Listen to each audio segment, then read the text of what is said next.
Мислам дека во моментот не треба да не интересираат ситници и моментни настани. Треба сепак да ја гледаме она поголемата слика, односно повисоката цел. Тоа е во моментот да изнајдеме начин да не дозволиме, односно да спречиме тие што се огрешиле пред законот да не одговараат.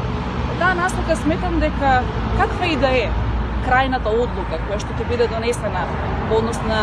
судбината на нашите предмети, односно независно од тоа дали ќе биде одлуката дека ние ќе продолжиме да ги застапуваме тие предмети или пак други обвинители, сепак таа одлука би била подобра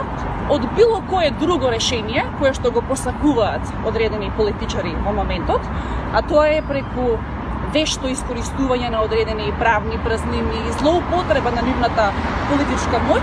да дојдат до решение кое што ќе значи целосно или делумно одбегнување на кривичната одговорност. Со други зборови, не е битно дали ќе гони Фатиме, Вилма или некоја трета Костадинка, туку е битно тој што се огрешил пред законот да се соочи со последиците од действијата кои што ги има преземано.